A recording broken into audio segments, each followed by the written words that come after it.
Welcome to the Co-Host Bros Podcast, where we break down everything short-term rentals, entrepreneurship, and building a profitable hospitality business. Whether you're a host, investor, or property manager, we share real strategies, real insights, and real experiences to help you scale smarter and grow faster. Let's dive in.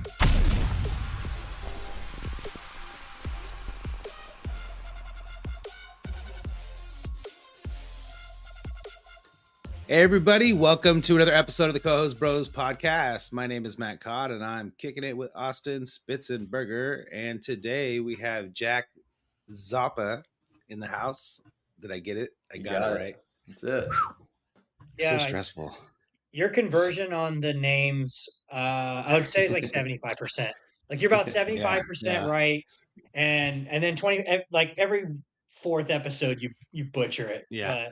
And I say it like a bunch of times before we start and then I botch it. I'm like, damn it, how did I do that? Like, I don't know. It happens, dude. You know. Jack, what's up, man? How you doing today? Good. How are you? Good, man. Good. Super excited to have you on our podcast today. And what I'd say is just for anybody that maybe doesn't know who you are yet, give us a little rundown of kind of how you got into the space and what it is you're doing today. Yeah, my name's Jack. I accidentally stumbled into this space like most people did.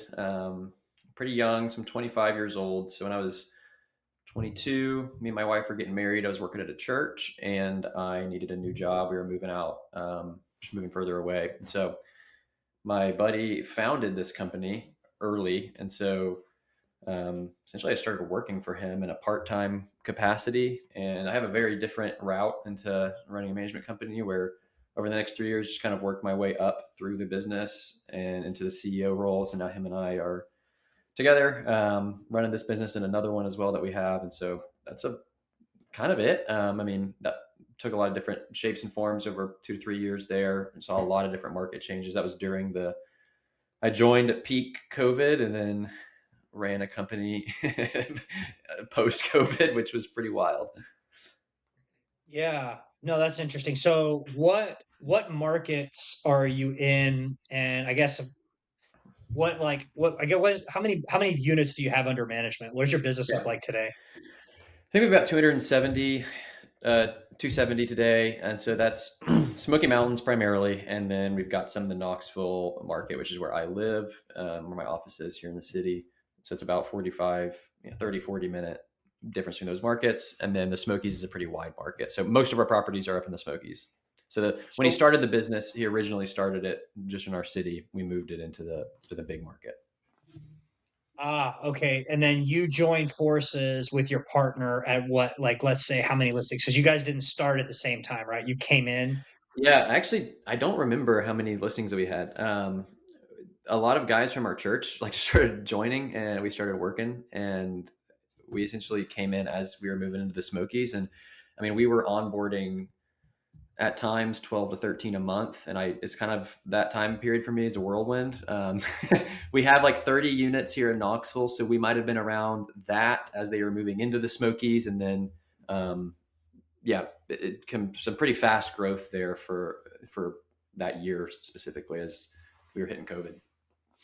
Yeah. So what was the key for you guys? Like what was something that worked really well for when you guys are having that problem? Because I say onboarding 12 properties at one time to me is a problem, but it's a good problem to have. So what was something that, like, how did you get so much momentum to where you were stacking 12 properties? Yeah. I mean, we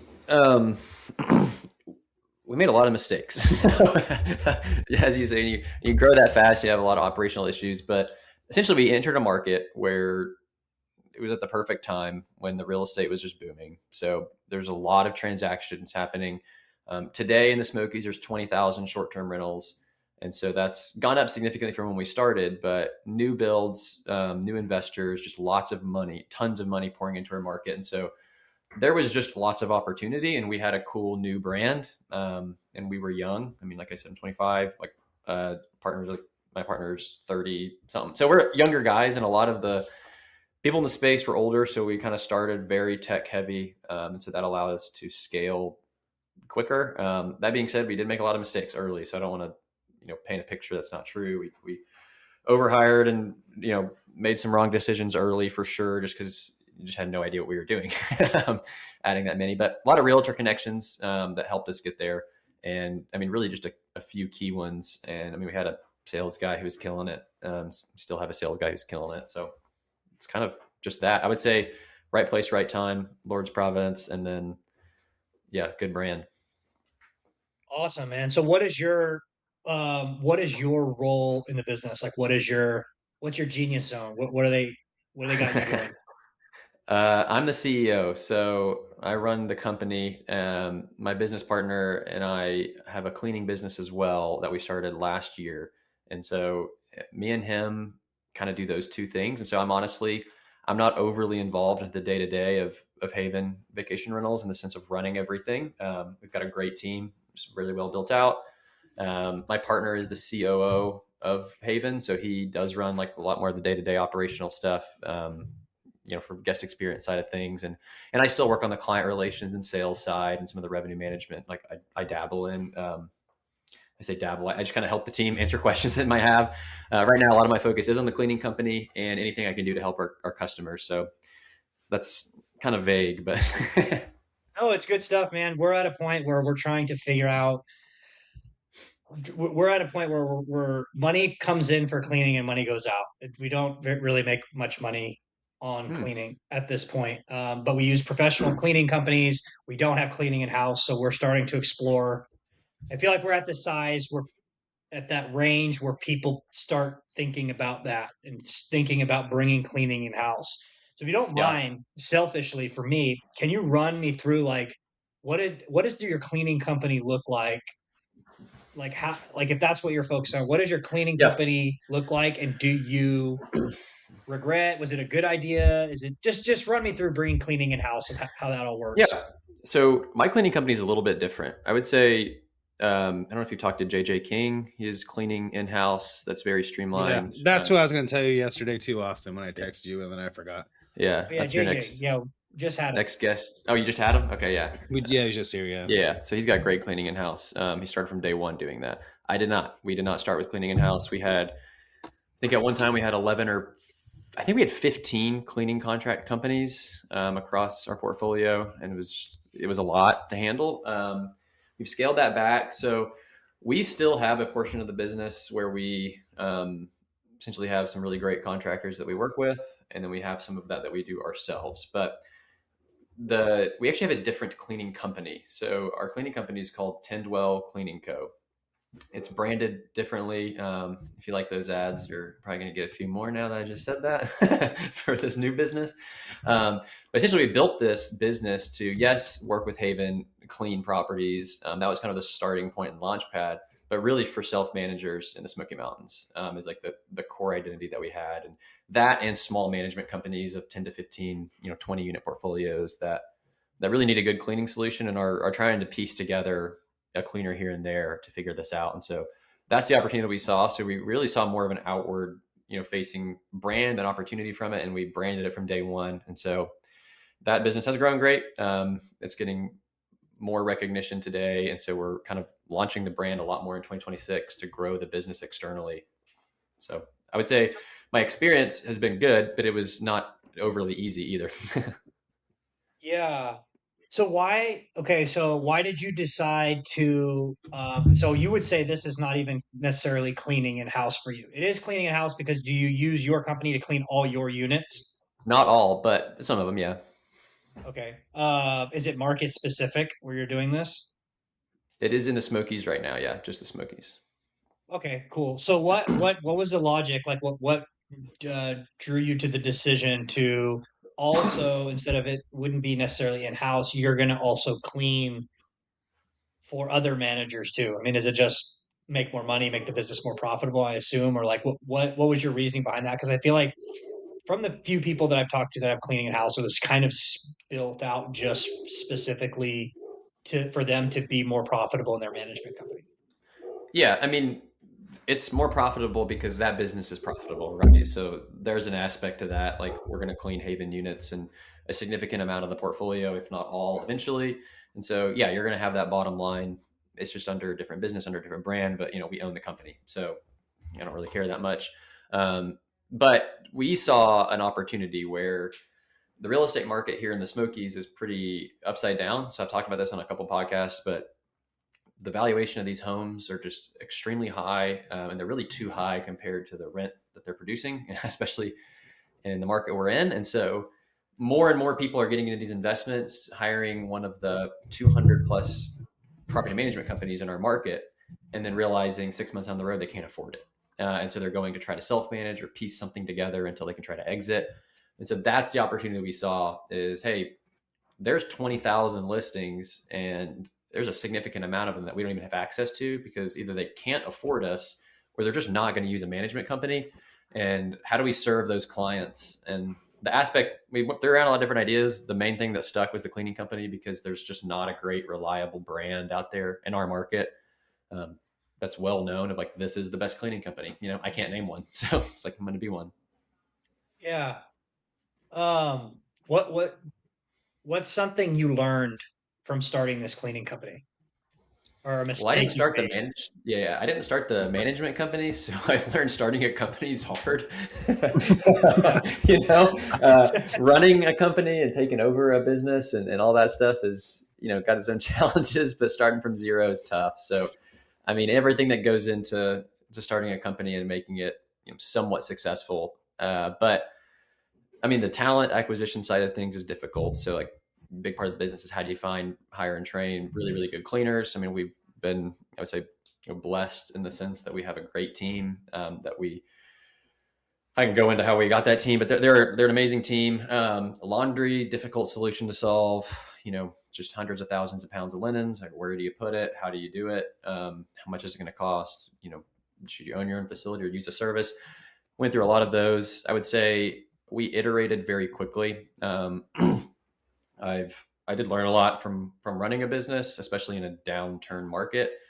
And so I knew going into this, hey, if nothing else, we can iterate faster than most people. And I'm willing to, take bigger bets early just because we have a backbone to stand on and we can kind of a platform to push off of. So we did a lot of things really fast. One of them, like, I mean, we needed space one day. I think we tripled the business in like a week, just from unit count that we were cleaning, and then hired people. And we're like, hey, we need a warehouse. So I drove up and signed us a quick lease, and I knew nothing about getting commercial space. So the police came pretty quickly and shut us down because I didn't have any permits. I didn't have any inspections. I didn't have anything going on. So we had to move, I think it was like 70,000 pounds of linens, 4 or 5 times in a 2-week period. And so those 2 weeks we're just doing that. So there's a lot of those operational, like, man, I didn't realize this was going to be an issue until it was a pretty big issue. So we kind of got through it, but. So if you have the cleaning in house, how does the laundry situation work? Right now we have a really good situation with a service provider. And so I would say I got a lot of advice. I've looked at a lot of lots to build laundry facilities on. I'm still looking at potential lots one day, maybe eventually we'll build a laundry facility, but we have a great service provider, a great setup. And so, it's working very well. And so I would say we didn't accidentally stumble upon that either. We tried a lot of different providers. We tried a lot of different solutions. We tried a lot of different ways to make it work doing it ourselves. And we landed on that for us. I mean, I know guys doing this in-house that are doing it in the units and it's working. And so I know guys who, JJ's partner bought a laundromat and just like converted it to himself, and that worked out really well. But I didn't find a laundromat for sale. I did find one for sale, but it sold right as I looked at it. It sounds like there's like a lot of logistics, and I feel like people in the vacation rental space are doing things that weren't really done before by like the legacy managers, right? So there was just no tech, no not thinking of cleaning, right? Not thinking of laundry facilities, all those kinds of things. So so what do the profit margins look like on your cleaning company? I like, out of curiosity, like you pay your cleaner like what, $20 an hour, $30 an hour? We pay them per job. So we pay them a significant amount per job. And we try to have them all work as much as possible, full-time as possible, every minute they can do. I mean, some of these properties are big. So if they're cleaning a 7-8 bedroom, it's going to take them a while.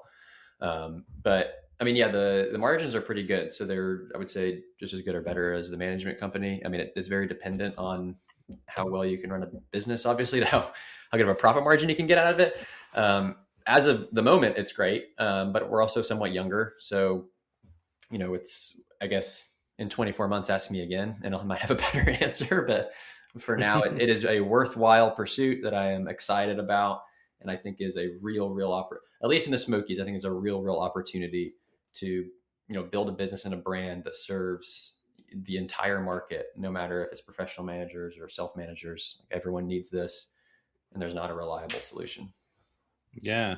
How are you keeping track of all the laundry? Like, I mean, I just think like this is just so many logistics, and like my brain is stuck in the box. Like I think like if I was in your shoes and like, okay, I get a facility, I'd have no choice. There's no other option, right? You found a different option, but in my brain, I can't think of another option to me.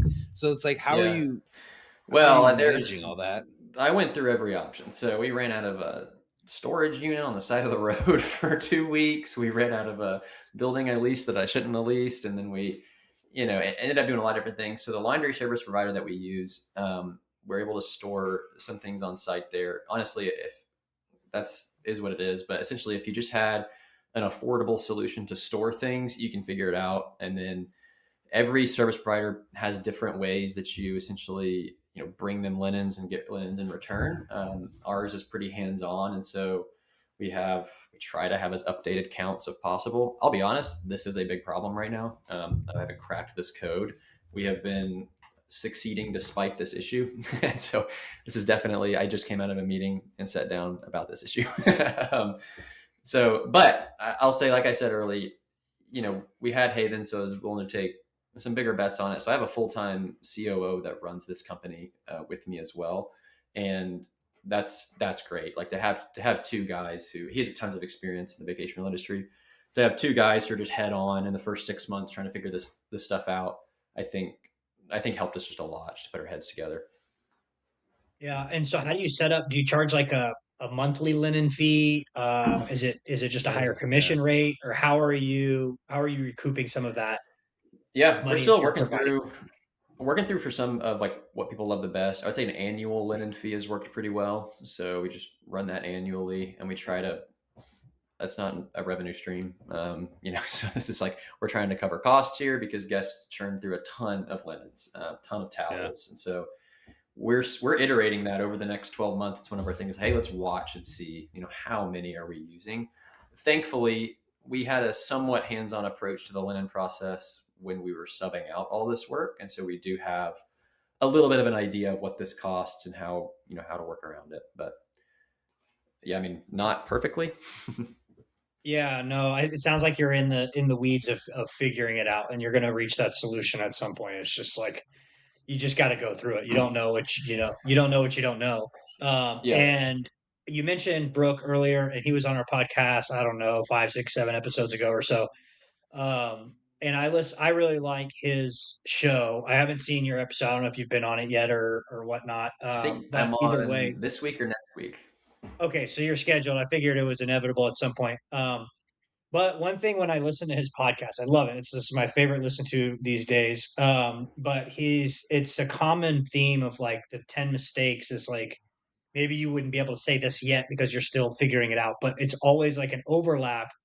Not everyone says this, but there's an overlap of people saying that they wish they had brought in laundry in-house earlier and cleaning in-house earlier. And I feel like I've been going against the grain. We've been going against the grain for a while now, and it's just we've reached a point when we're looking at our P&L of like, I don't know people at the next level that aren't looking to have these in house, and it's that way for a reason. But anyways, just my thought on that. So I think long story short, you're definitely headed in the right direction. You're gonna figure it out, man. But it's definitely Yeah, and then I'll pivot for a second because I think a lot of things, specifically how I set this podcast up, is that your targeted Facebook ad hit me when I was scrolling on Facebook, and I thought it was dynamite. I'll have to send it to you, Matt. I should have sent it to you before the show, but yeah, just talk about Yeah, that. I need to see it. You've seen it, or have you not seen it? I need to see it. I need to see it. I feel like if I was an owner, like I was just watching his Facebook ad and the way he went through it, and I was like, I feel like if I was an owner and that crossed my screen, I'd be like, oh, what is this? And then I started listening to him, and I was like, sitting there, and I start more and more. He's going like, I'm buying in, I'm buying in, I'm buying in, and I just like the way you did it, man. But yeah, if you want to talk about that for a second, Yeah. are you having some success with that Facebook ad, and how's it going? Talk about that offer you guys are putting out there Yeah. for clients. It's going really well, man. So I get this points in business to where things are going well, and I'm like, what can I screw up? Like what can I tell my team? Like, hey, here's a new focus. And so that was Facebook ads. Yeah, that was I was like, I'm going to spend a lot of time learning paid ads. It was about a quarter and a half ago, and so super interested in it. And I was like, I need the best guy who's just the best at paid ads because I know nothing. And so found this guy. His name's Sam Hurst. He's great. He does this on a fractional basis essentially for people and helps set it up. And so he helped me a lot on the setup, but we had a little bit different of arrangement where like we worked directly together because I really wanted to learn. And so he flew out here from Utah to Tennessee, and I mean, we did it in person and learned all this stuff and set it up. I met with him a million times. But basically we have some pretty good owner acquisition leads come in from Google. And so our Google score is just good. I think we have 3,600 reviews at a 4.9. So that itself we kind of rank pretty high when people are just searching for management companies. Some PPC there helps a little bit, but like I said, there's like 200 management companies here. And so we're just competing before we even get a call, right? That's the issue that we're facing. And so the idea is like, how can we target this audience differently? And how can I get in front of people who aren't necessarily Googling new management company? And so that was the idea behind it. Sam helped me think through this a lot, read a lot. I mean, this book, this big boy right here, Alex Ramosey's $100 million playbook, we went through and set up, the copywriting. I mean, we spent hours and hours and, probably 10 hours writing out memo lines and scripts. And I think we filmed 300 ad variations in 2 days. And so it's not just one ad, like you might be seeing one ad, but there's a million different versions of that ad where I start it differently, A/B tested everything. So I don't know. There's probably one of me saying like, are you scrolling Airbnb, wishing your calendar looked like your neighbors? There might be one that starts with, did you get your, owner report from your management company this week or this month? And it's less than you thought. Every intro, every hook imaginable, I feel like I did. And so we put a lot of time and effort into it. It's not the one I saw. The one I saw was and you referred to it as like your revenue ramp up or something like that. Yeah. The Smokies revenue lift, I think. Yeah. So revenue lift. There you go. Yeah. Yeah. But there's videos, there's static images. Again, I think it was about 300 variations of the ads that we essentially put out there. And it was all based around the offer. So the offer was very difficult to come up with. Kind of banged my head against a wall for about a week and a half. Like I can't find a good one. It's not, I had a couple that I was like, I just don't think people are going to enjoy this. But essentially what it is, you have your first 30 days are free. You have a 60-day love it or leave it guarantee. So if you don't love it in your first 2 months, you can just walk out. And then if you don't beat the market by 10% in your first year, your second year is half off commission. And so that's, we were going for a single offer. And then I was like, I want to do a double stacked offer because I don't think no one in my market's really doing an offer. Someone's doing like a little one. So it's like at least a double stack offer. And then I was like, well, let's just make it a triple while we're at it. And so they're all legit. I mean, they're all legit offers. And so I want to say on this podcast, we did have someone take the 60-day, love it or leave it. They did walk out. And there's a reason for that. But I take that as like, hey, this is going to sting sometimes. Like the offer should hit, right? It shouldn't be, like, that's pretty cool. But it should be like, oh, this is good enough for me to like, I want to try it. And so and we're happy if it doesn't work out sometimes, right? If someone's going to churn in the first 60 days, probably not going to be a great fit. So it can be good for everybody. It's almost like you're vetting them at the same time because you have a 60-day vetting period where they get bounced. So it's almost like that person was so unhappy in 60 days is probably going to be a red flag client anyways, likely. I mean, that's my guess. Just Yeah. I mean, yeah, exactly. Yeah. That's a hell of an offer. So how are you just making up for like onboarding costs and all those things like on the back end is, it's a couple months of commission or whatever, or are you charging like an onboarding fee and you're just not charging commission the first month, or how's your structure working with that? No, I mean, we don't charge like a fee to onboard. We have some pass-through cost, call it photos, some of those linen things we talked about. Again, these are pass-through. We're not like profiting on this. And so it's a true 30-day first free. Now, as the first 30 days, we're getting them set up on things. And so they do have to be live though. Like we need to get that calendar open. Your first 30 days hosting, you're going to have free. So like it's good for them because they're not making the most revenue in the world in their first month anyway. So they get all of it. So ideally that increases retention over the next year. And then over the first 60 days, they have the ability to walk out if they want to. And again, that costs us money. Like it literally costs us money to lose them. But like Austin said, in the long run, does it? If they're gonna be so upset that they're gonna leave in the first 60 days, like does that actually cost us money, or does it save us time over the next year and a half or however long they would be here, that they're not gonna be a good fit? And then, I mean, these ads are new, so we have to beat the market by 10% on these properties, but we historically do that. So Do you guys pay for photos or do you invoice the owner back for their photos? How does that work? we Do they own invoice them the or do you owner. own them?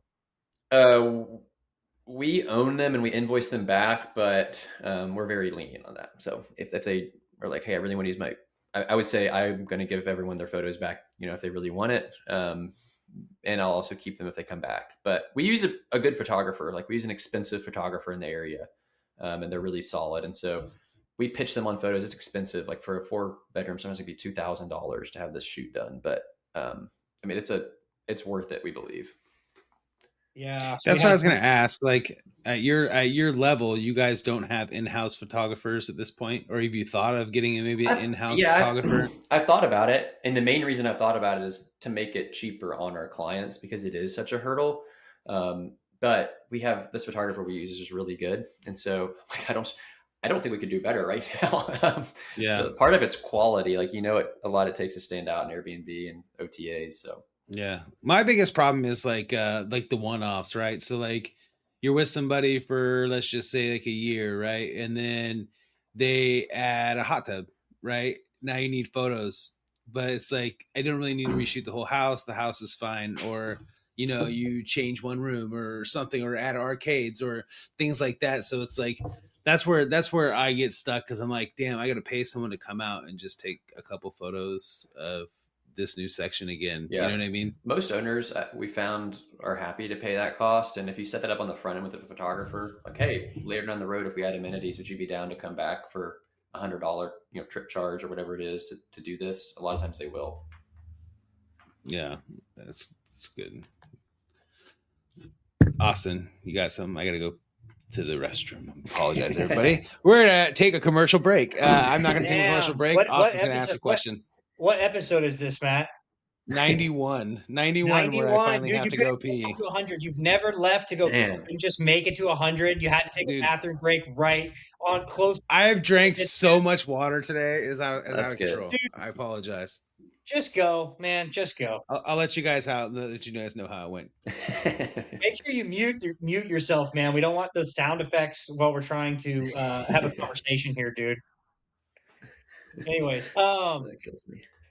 No, I'm sure he's like interested in the marketing stuff, so I'm sure he'll have more questions on that. But one thing also like I took away from your marketing is how quickly you guys were able to collect Google reviews. So what I'm trying to figure out, which we're not doing a good job at that. We're good at cultivating them on the OTAs, but we need in our market, there like we have like 100-ish, 4.9 stars, 100-ish, which is like already pretty much the best. Like we're the best ranked vacation rental manager For the most part. There's a couple other. I'm not going to say we're the best, but we're on the higher end. But I'd like to get it to where you are at. Like, what are you guys at? Like 1,000 something Google reviews plus? I think we're at 3,600. Okay, so excuse me. Yeah, way more than that. But how are you? Sorry, I didn't mean to shortchange you there. But how No, are no, you you're good. guys?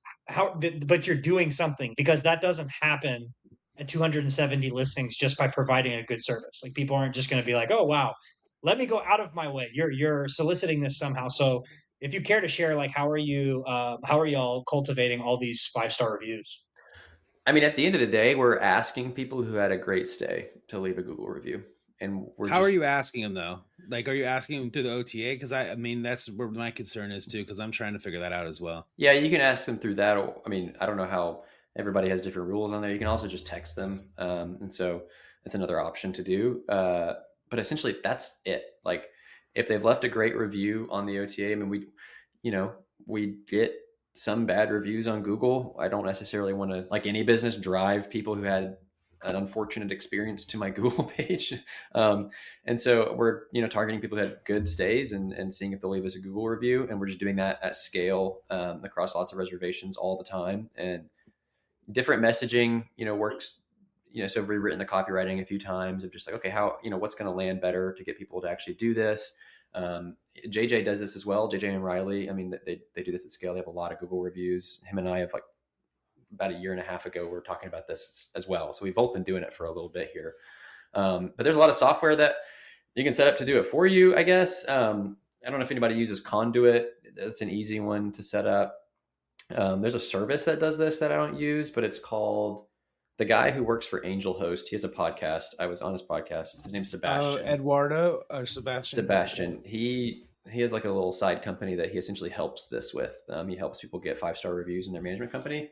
I haven't used it, but he's been talking to me about it, and it seems like it's working pretty well. That's another option.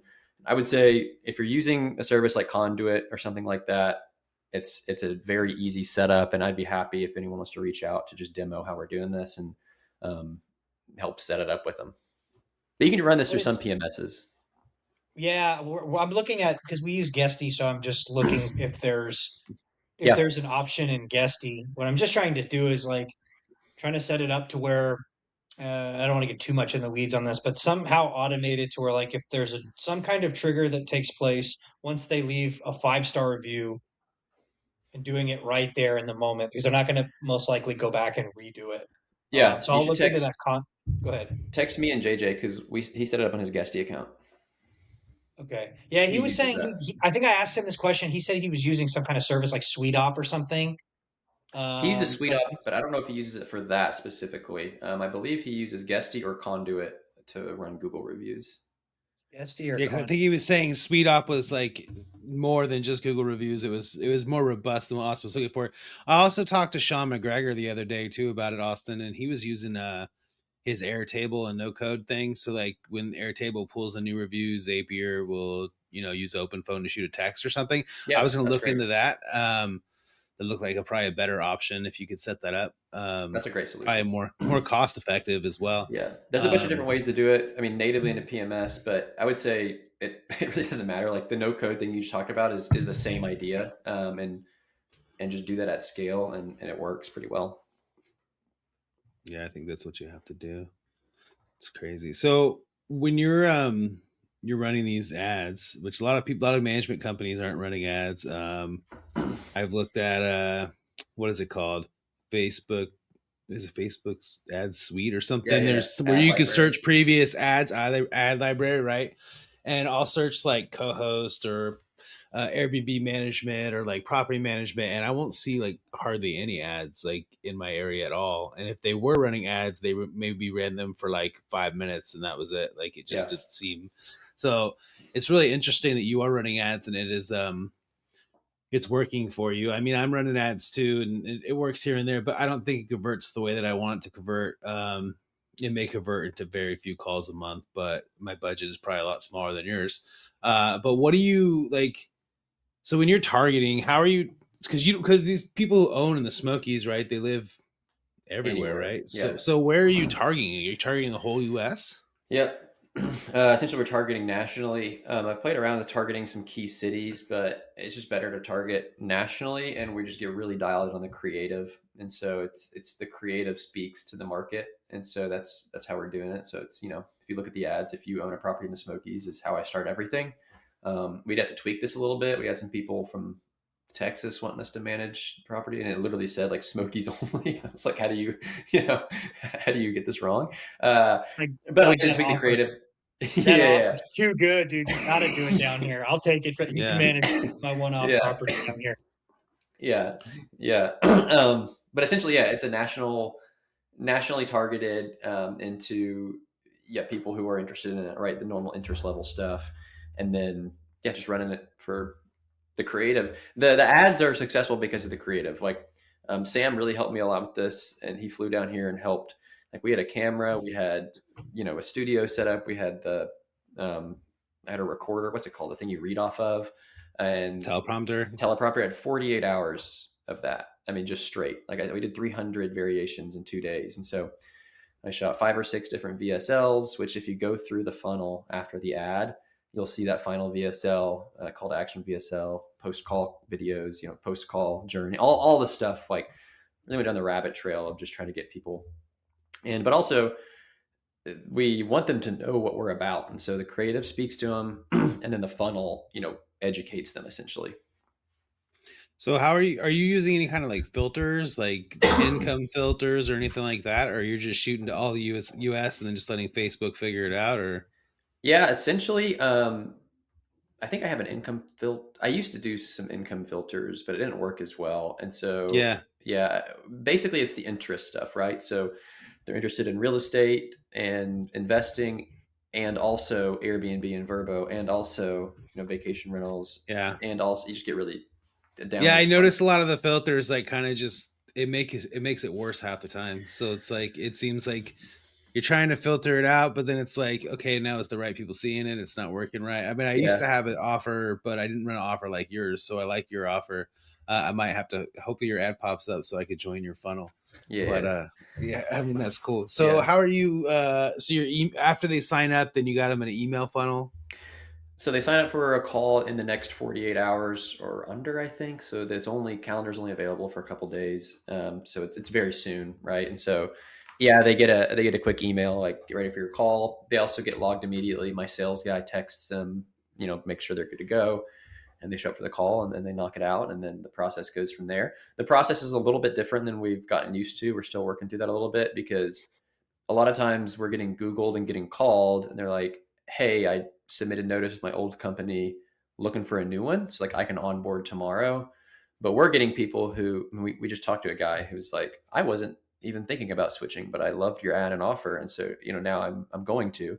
So it's like I'm submitting a 60-day, 90-day notice, like going through a longer sales and onboarding process. And so we're still they're a little bit different in the sales side, because they're a longer term sometimes just because of where they're at. But that's basically it.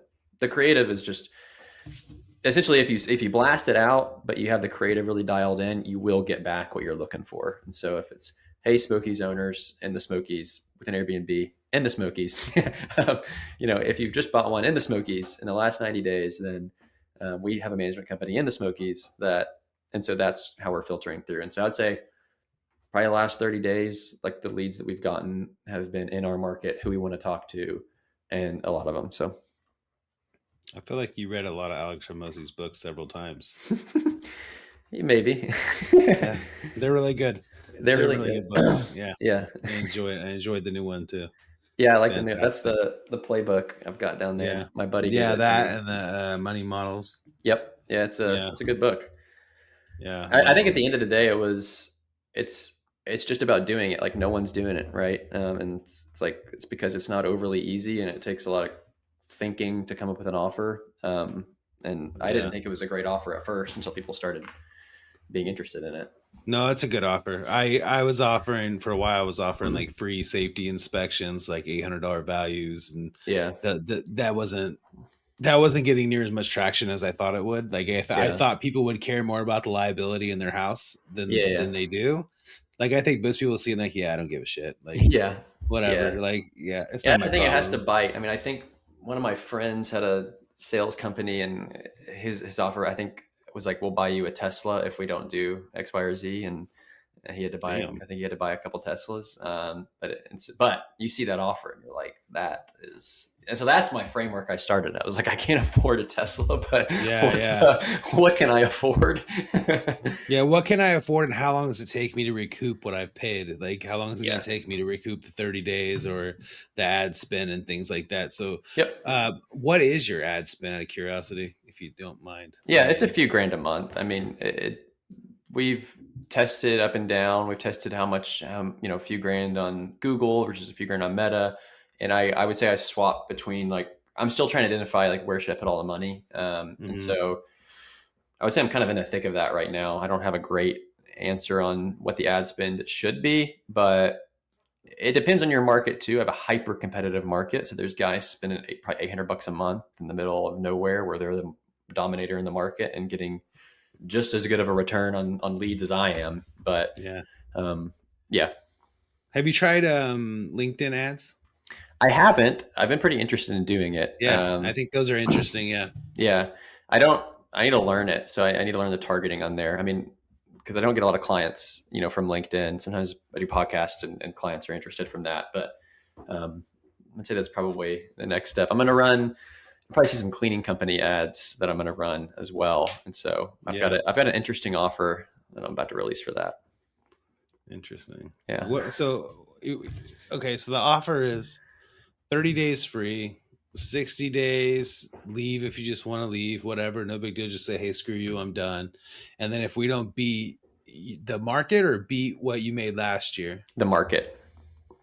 So the market in what way? So like AirDNA says the house is going to make 50 and then you make 55, or so we use key data as like a pretty good, in our market, key data is good. I always say, like, I don't know what market people are in, but the Smokies is one of the biggest markets in the country. So like key data is just going to be pretty good here. And so we say, okay, on a RevPAR level, like what really matters here, how far ahead are you of the market over the last year, in your bedroom count, in your type of property, in your neighborhood, like really, dialed into that area. So it's very, very localized and specific. I like it. I feel like everybody's probably like, why are they talking about ads and stuff? But no, I mean, I think it's cool. I like that. I also think that, I mean, like you say, ads are really hard, right? So is cold calling people. Yeah.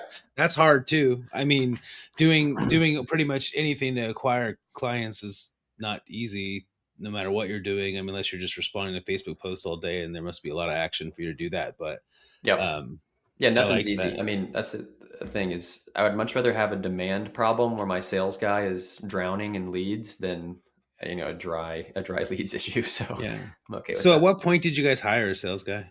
Early. We hired a sales guy.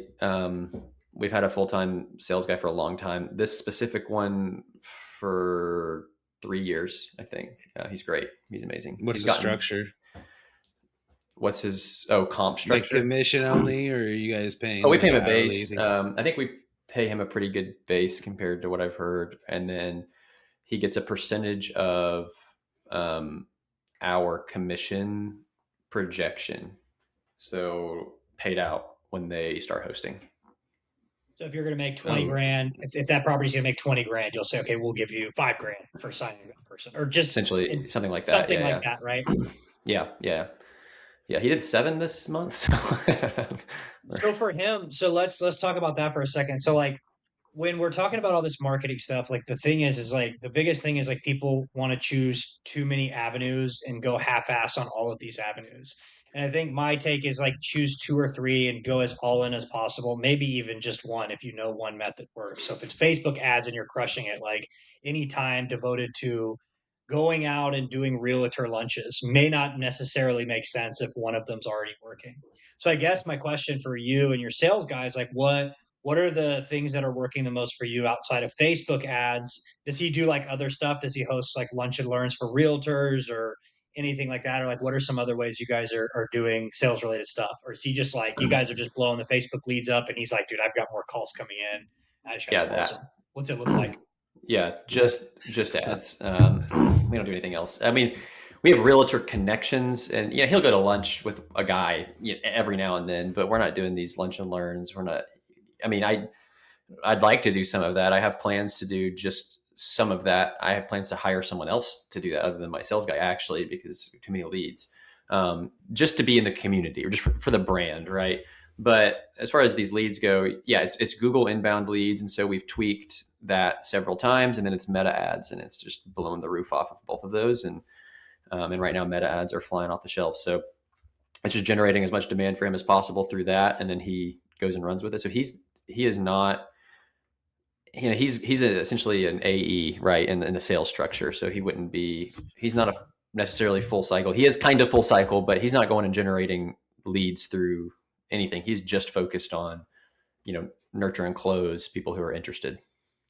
So what does your like yes criteria, yes management criteria look like? Will you guys take anything in the Smokies? Does it have to meet a certain standard? Does it have to meet a certain revenue income? Because I feel like if you have a sales guy, well, he's more driven towards closing the deal regardless of what that asset might be able to produce for the company, versus like, oh, hey, we've got to keep a standard. Like, what does that look like for you? Yeah, I mean, at the end of the day, we do have a standard, and there's not these hard numbers for the standard. So like, we're not going to take something that we're not going to make money on, first of all. So there's like a dollar limit. Like if it's, the gross transfer is not possible. But also if we see design, like, okay, this is, this condo is just not what we're going to do. And I would say the dollar value, so the rental projection is actually a pretty good, like a poorly designed, like bad property is also not, he's not going to give a good rental projection on, and so we're going to see those two things correlate, be like, okay, this is under our standard.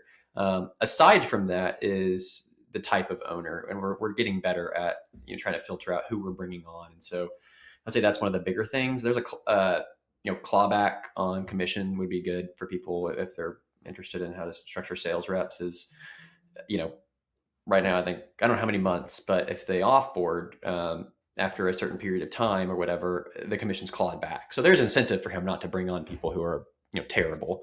That's good. But also, like, he's a great guy. Like, I mean, me and him are close, and he wants our company to grow, and so he doesn't want to bring on a bad owner is not fun. Everyone knows, like, it is just not no one has a good time, and it disrupts the whole company. And so he hears about it. Like, our whole company's calling him, like, did you tell him this? He said you told him this. Like, you promised him that, and it ruins his day. So do you ever look at, like, maybe once a quarter, twice a year, or at the end of the year, do you ever look at your inventory and I'm like, hey, we've grown this much, we're going to eliminate or shave off 10 bad owners or 10 properties that are really holding us back? What does that look like for you? Because I feel like at 270, like, that's something you've got to also look at too, of like, not necessarily the retention, but like, are these properties consuming too much of our time, whatever the case may be? Do you ever look at that kind of stuff? Yeah, I would say we do that on more of a case by case. So essentially, we just had this month. Like, there was a situation, the communication volume is too high, great properties, like, great, it's not, but it's like, this is like, end this. like, you're like, I don't want to do this anymore. And so we just essentially we need to find a different structure that's going to work for us. And we were able to find a different arrangement. But most of the time that's just, let's offboard. Let's not work together. And that's essentially at the inflection point of, we believe this relationship is just too much. I wouldn't say there's an annual, like, we're going to trim the fat. My buddy in Knoxville runs a company called Halo Hospitality. He's like 70 or 80 units, I believe. And he does this, though. He trims the fat, I think. Is it Bo? Yeah, Bo. Bo, okay. You have a call with Bo next week, not for this. I'm going to talk to him about how he's doing his laundry and his cleaning. Yeah, he's got that laundry thing dialed in, and it's literally across the street from my office. Oh, very cool. Yeah, so you're friends with him. Somebody on the 4th, Austin. Yeah, very, very good friends with Bo. Very close to him. Him and I are we go to church together. We're super tight. Yeah, I met him at Verma this year. He was such a cool dude. But I've offered it. I told him to come on here. I've told him like twice to come on here, but maybe he's camera shy or something. So maybe next time I see him, I'll give him a hard time. I think I haven't seen it. He doesn't go on a lot of things. Yeah, I think I'm gonna meet with him next week.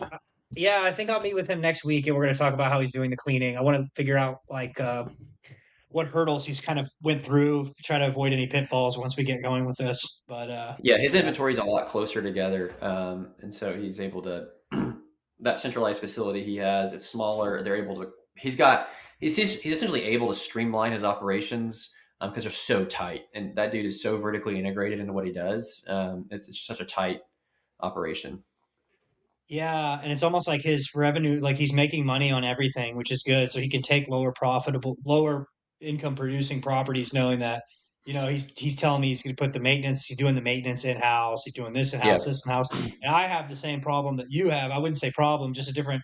We have more profitable properties, I would say, than him, but we're more geographically spread out. Like kind of what we talked about before we recorded this, of like, like you said, your territory was what how spread out is it could be like an hour and a half long yeah drive time. so Yeah, ours is an hour and a half radius, so it's a lot more harder logistically to try and put these things in. Now if we had 65 units in New Braunfels, Texas, like, oh my gosh, it would be like his situation. It would be great, but I guess that's yeah, just where it comes down to. Every vacation rental market has their challenges, but for yeah, sure. so anyways.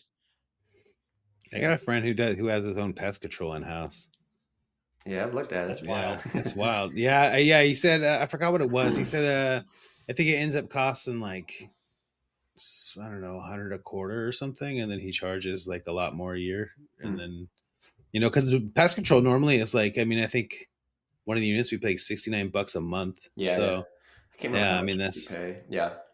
Yeah, it's like $800 a year almost. So that's a lot. for sure. Yeah. So selfish question. I'm sorry, Austin. That's selfish question. No, go ahead. When I click on your ad, is it going to like a Facebook form, or is it going to a Calendly? Is it going to like just your website? What is it going to? It's going to a software funnel. So we use, I think it's Perspective is the funnel that we use. There's a bunch of different. No, not at that end. As the customer end. If I click on the customer end, what is it leading me to when I click on your ad? Where is it taking me as a customer? That software. So okay. It's a landing page. So we built this landing page with me and Sam. He was a genius behind a lot of this copywriting. We worked and wrote a lot of it together, but he was helping me with it a lot.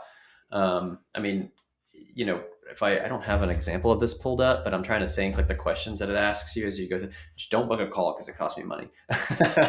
Sounds like we need to get Sam on here. Don't book a call because it costs me money. Yeah, you should get Sam on here. He's a great guy. I can give you his phone number. He's like kind of low key still right now, but he's kind of blowing up because there's more and more. I think I follow him on LinkedIn. I see a lot of they get a lot of notifications from him on LinkedIn. Yeah, I'm never on LinkedIn. I just created one recently because everyone was doing it, and I was like, well, I give into peer pressure. I want to be yeah, dude. But yeah, they go through we use a quiz funnel, and so there's a lot of design that went in behind this, but if you get an ad, you can click through the whole funnel. I'll send you the funnel, but essentially there's tons of just language that we've written into it, copywriting into it, branding, reviews. There's 3 owner testimonials with videos of them, and it's kind of like a yes no, move on to the next page type situation. And so you're qualifying them as they go along. How much money do you expect this property to make is a great question. I love that question because if they expect this address to make 100K, like, this isn't going to work. It's a great qualifier. There's some like authoritative, like, did you find us from the Comparent 100 list, which we're on, but most likely they're not on there scrolling and clicking our name, but it kind of lets them know we have some authority and we know what we're doing. We're not just any random company. And there's some things like that. And then they select their biggest pain points, book a call. So it's all book a call stuff. So I need to see it. I mean, that's pretty sweet. So what happens if they're not qualified? Is the sales guy still reaching out to them, or is it telling them like they're not qualified or what? Yeah. You'll get that information, right? And so you'll know, okay, this is probably not going to work. Sometimes it's worth a phone call. Like if the address is like, oh, this is still like kind of interesting. Sometimes it's like, hey, I don't think we're going to be a good fit just based on what I've seen. What exactly are you looking for? This is a text, and sometimes they are better off self-managing the property and using a great cleaning company, which we also happen to have. So, and potentially doing a hybrid management solution instead of a full service, and also using the cleaning company. So it's like trying to structure the offerings in a way that, okay, if you're not a great fit for full service management, we do this as well. To have something to offer regardless. And and ideally that also helps LTV, right? So if someone's going to churn and you have these other things that they could churn into, you're boosting LTV at the top. Yeah, that's what I was thinking too. Like, how do you, if I don't want you as a client, how do I get you as a client for something else? Exactly. Really. So essentially, that's the whole idea. So I do have another question, and then I'll promise I'll let you talk, Austin. Running low on time, but so what other ways besides just getting like commission from your clients are you generating revenue in your co-hosting or your management business? Yeah, I mean, I'm trying to think. We don't have like this elaborate way of making money, I would say. I think we just kind of do the basics. I mean, we'll offer damage protection to guests is one thing that we do through SweetOp. Their program is great. If you're not checked Simon at SweetOp out, he's like a really cool guy building a really cool product. I'd say that's a one that we do, but also like that's damage protection. So if they have damage, like we're covering that as well. So I mean, I would say there's some things like that. There's the cleaning business is probably the biggest one. Like we do clean a good portion of our properties and we do make profit on the cleaning company. And as a true company we have to run. So that's, it is a revenue stream, but it's also like a company to run. Maintenance, we have an in-house maintenance team. I wouldn't say we're making money there because it's more to serve the clients. And there's just a lot that goes into these little knick-knack things. All that to say, we haven't like got this, magic button that we're hitting, like we're making $600K a year doing, this different thing. We have, things that people can book through the SweetOp portals that we might get kickbacks on that can add up into certain areas over time. But I mean, I would say it's the simple stuff at scale and just trying to boost LTV of clients the best we can and do it that way. Yeah. I love damage waivers.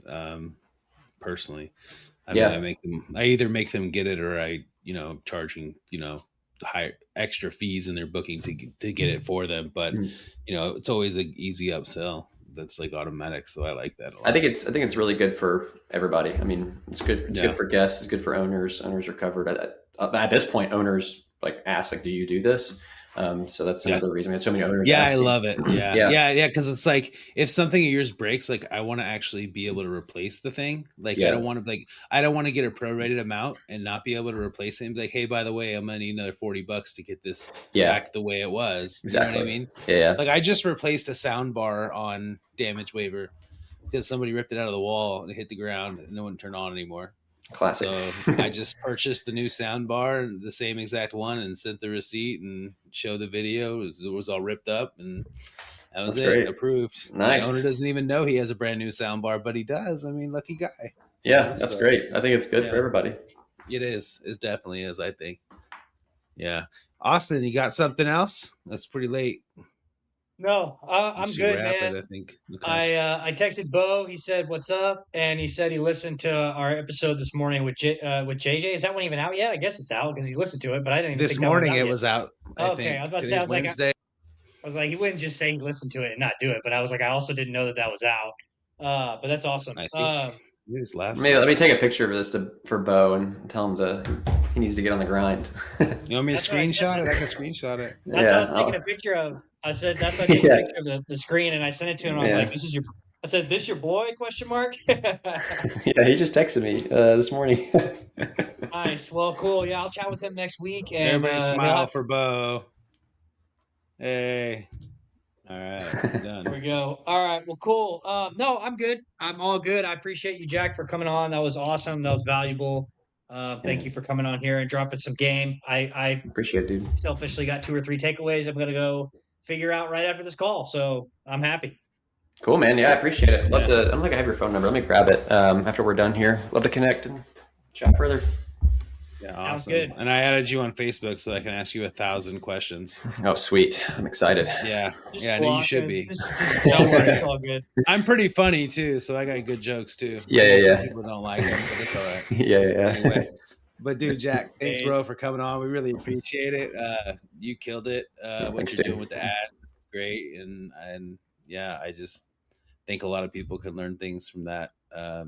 So yeah, thanks, man. Appreciate you coming on, man. You want to let everybody know where to follow you and stuff like that? Go ahead and shout it out, and then I'll let Austin wrap it up. Yeah, you can just follow me on LinkedIn, Jack Zoppa. I just love chatting people in the industry. I mean, I learn a lot from doing this, talking to you guys. Like the more of these I do, I meet more people. And I met one of my competitors like in person the other day. It was like kind of through LinkedIn, and we just hooked up. It was awesome just to get to talk and just chat about what we're doing. So I'd love to connect with people. Yeah, it's super fun. Well, cool. Thanks, Jack, for coming on, and thank y'all for listening. Peace. Thanks, guys.